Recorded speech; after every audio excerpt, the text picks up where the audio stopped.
that T-shirt? What is it? If you press it, I grow wings. I'm not pressing your boobs. It's because I'm going to report that. Well, I've grown wings now. You're going to have to make them work in post. I'll move around to make it really annoying.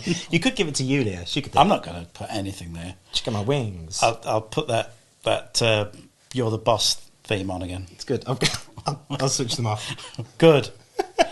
No graphics will appear at that point. Okay, fine. Hello. It's a Monkey Monday with Matthew Burton and Chris Gore. It's very newsreader. I like it. 40, whatever.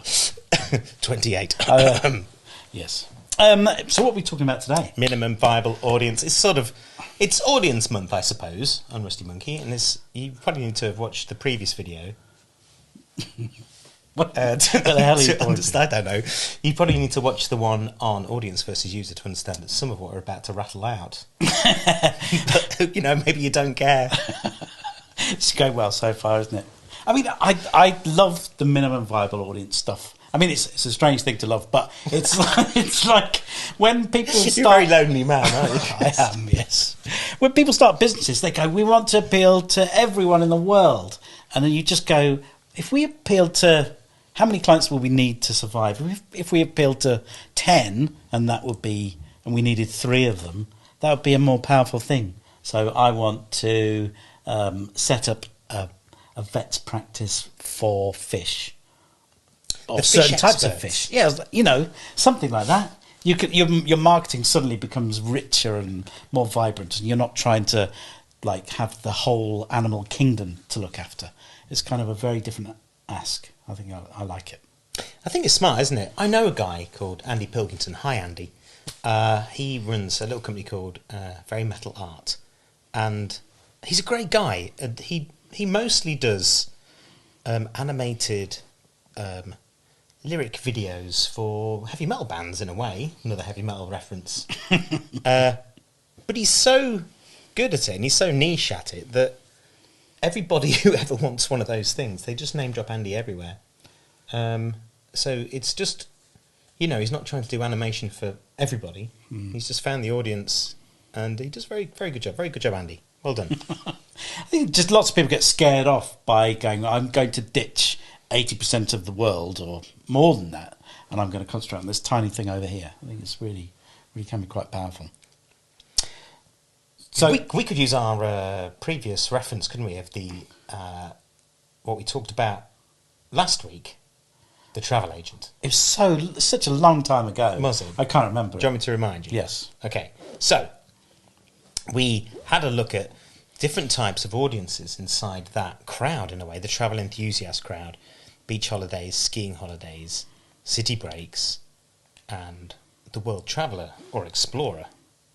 And you can segment each audience down. So we could take that last one, the world traveller and explorer, and you could segment that down into backpackers, into people who like guided tours, or maybe there's a segment of people in there who really want to build their own bespoke journey. They want to go online and choose the locations and do their own travel arrangements, and you can help facilitate that, and that'd be a good service to give that audience. But then you could go one step further and find somebody inside that audience and find some real specific things they might care about.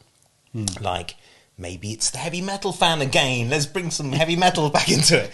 And they want to do all of that, but we know that they want to stop at the heavy metal bars along the way. So if that becomes your minimum viable audience, your well-defined audience, then it's loads easier to market to those guys and girls and get the right messaging for them. And it's much easier than just saying, I sell holidays, fun in the sun, holidays 2020 incorporated.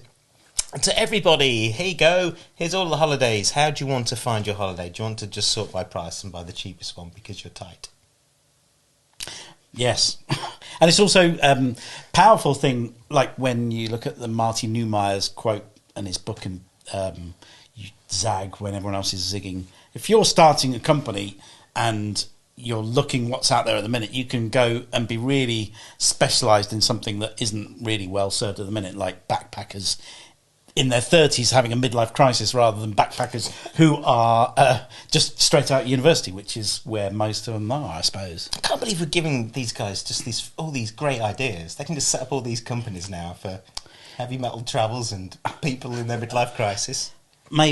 Crisis tours. Can we do a sort of... Can we put a sort of disclaimer thing that we want some form of the profits? Yeah, we want 1% of all of your sales, please. Thank you very much. All right. Donate now. Yeah. All right, 0.5. All right. Who are you negotiating with? Just they're arguing with me. You just can't hear them. So how do we identify it then? How do we identify those people? I mean, there's loads of tools out there I guess you can use. I mean, you could look at social media demographics. You can pay for market research. You could just do your own research, look at audience clusters on Facebook, for instance, or those platforms. But kind of an easy way to do it, in a way, is if you're an existing company, is to look at some audiences you may already have. And it saves a lot of money and time on research, because you might find you've got a group of people that you already work with or who are already your customers, and you go, actually, more of these, please. If you could identify them, that's a good way of doing it. And that's an easy way to market to them then, is it? That was probably me answering a different question, wasn't it? I don't know. Not really. No, it is. Yeah, it is, because if you build... I mean, I knew a company, and they literally pulled a persona out of somebody that they knew. They went, this is exactly the person that we want to work with. And they used her Instagram page as almost the exact persona. She likes these brands, she goes to these places, she hangs out with these people. So once you know that, you can market to people who look like her really well. Mm. And it does feel reasonably scary for a start, doesn't it? Just marketing to less people than you anticipate you should do. But it's good to be brave, right? Yeah, because the knee-jerk reaction is, what if some people don't like this? And especially as you're building your brand to appeal to that audience, if you're brave enough with it, you might go, well, we want to talk to this audience, so we're going to do it in this way. We're going to be the rebel. We're going to be... we're going to swear in our marketing. We're going to be really brash with our colours. We're going to be a disruptor. And in doing so, you might get there and go, wow, our main audience is going to love this, but I think it's too scary. I think other people won't like it. And that's when people sort of roll it back and go, oh, no, let's get rid of all of that. Let's dilute it down to try and appeal to a wider audience. But that's the hard thing, is to be brave and stick to the message that you know your audience will love. That's where good brands do great. Yes. Swear. More swearing. That's it. We're finished. We got there. Let's show some outtakes. It's basically just Matt laughing. Those ping pong balls. Anyway.